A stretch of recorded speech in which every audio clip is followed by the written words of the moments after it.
Hi, I'm really loving to talk to you about something that I've been thinking and developing over the last 30 or 40 years that I've been working in birth. And it's really what I come to call pain dynamics. And I feel like these pain dynamics are such, really give a possibility of really predicting for women how the birth is going to end up.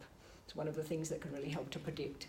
So I'm wanting to use here this sheet to just do a bit of mapping of the elements that I think can be used to really predict how the birth will turn out. So I'm assuming that you're what I call a willing woman who wants to have a go at normal physiological childbirth. And what I will show here is that that's not such an easy gig, particularly in the birth culture it is at the moment, where the stats tell us actually that only about 1 to 5% of women are truly having what we would call normal physiological childbirth. So your sort of target area, if you're a willing woman, is very, very tiny.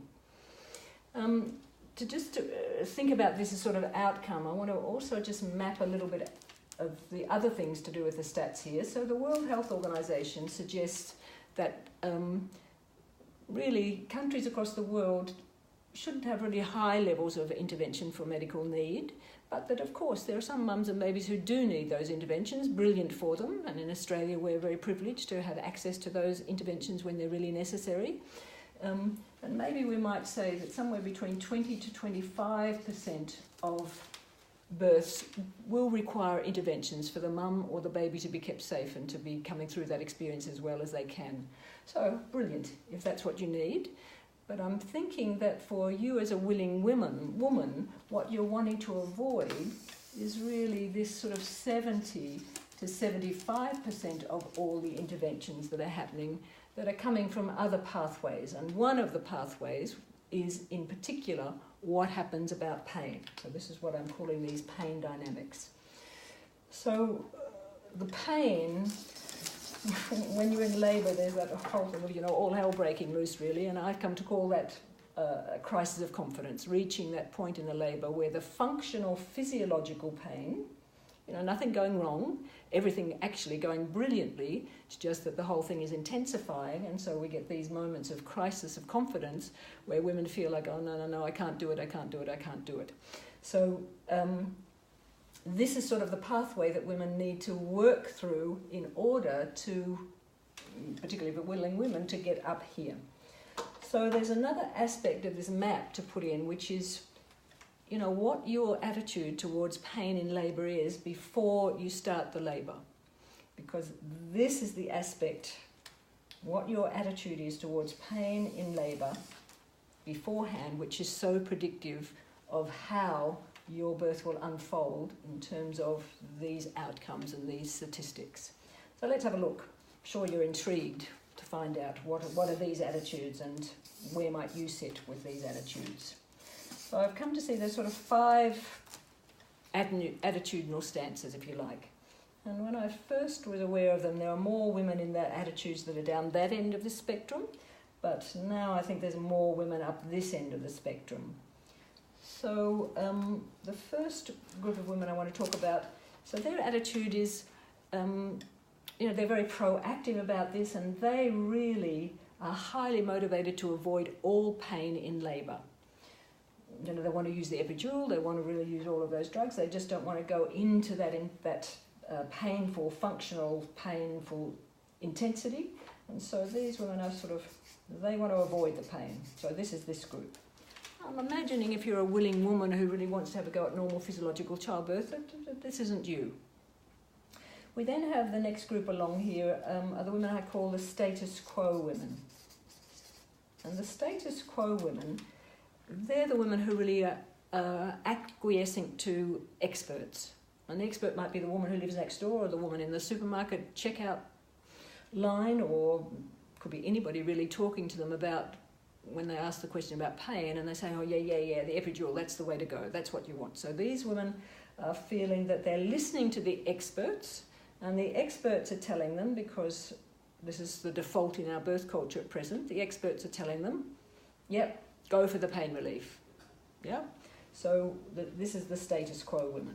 Again, I don't think willing women hopefully are falling into this category, because it's certainly a predictor that normal physiological childbirth is not going to happen.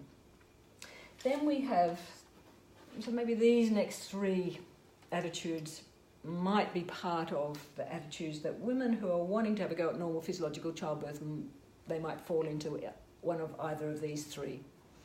So the first one is what I call the wait and see attitude. Wait and see.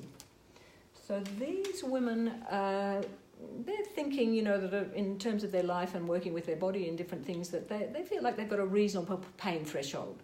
So thinking, yeah, I've got a high pain threshold, so I think I'll probably be okay. But, you know, on the other hand, I don't quite know how intense it's going to be, so I'm not quite sure how that will all work out. So I'm just going to wait and see till I'm in labour, and then I'll make some decisions about what I'll do about the pain relief or not, or so on. So that's the wait and see woman. We then have the next group of women moving across here, who I call the aspirational women. So they're aspirational